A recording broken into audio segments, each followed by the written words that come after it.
নমস্কার বন্ধুরা, কেমন আছো তোমরা সবাই? আশা করছি সবাই খুব ভালো আছো, সুস্থ আছো। চলে এলাম অনেকদিন পর আবার একটা নতুন মিনি ব্লগ নিয়ে। আজকে চলে গেছিলাম এই ছোট্ট প্রিন্সেসের বার্থডে পার্টিতে। গিয়ে দেখি সে তো গভীর চিন্তায় মগ্ন। তার ভিডিও করতে গিয়ে দেখি সে অন্যদিকে তাকিয়ে কী যে ভাবছে ভগবানই জানে। যাই হোক, তারপর তো এখানে দেখতে পেলাম ছোট্ট দুটো গোপুসোনাকে, তাই তাদেরও একটু ভিডিও করে নিলাম। আর তারপরেই খেয়ে নিলাম প্রথমে একটুখানি কেক, আর সাথে খেয়ে নিলাম একটুখানি পকোড়া আর কফি। আর পকোড়া খেতে খেতে আমি এমন এক্সপ্রেশন দিচ্ছিলাম, কখন যে দিদি ভিডিও করে নিয়েছে বুঝতেই পারিনি। দিয়ে তারপর তো বেশ কিছুক্ষণ বসে গল্প করছিলাম, তারপর চলে গেছিলাম আমরা খাওয়া দাওয়া কমপ্লিট করতে।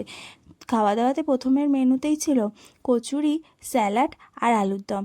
আর তারপরেই নিয়ে নিয়েছিলাম গরম গরম মাটন বিরিয়ানি, সাথে চিকেন চাপ। বিরিয়ানিটা তো অসাধারণ খেতে হয়েছিল। ব্যাস শেষ পাতে একটুখানি চাটনি, পাঁপড় আর মিষ্টি, আর লাস্টে আইসক্রিম খেতে খেতে বাড়ি চলে আসলাম। আর তারপর হজমলাকে সবটা হজমও করে নিলাম। যাই হোক, ভিডিওটা ভালো লাগলে লাইক করে দিও। সবাই ভালো থেকো, টাটা।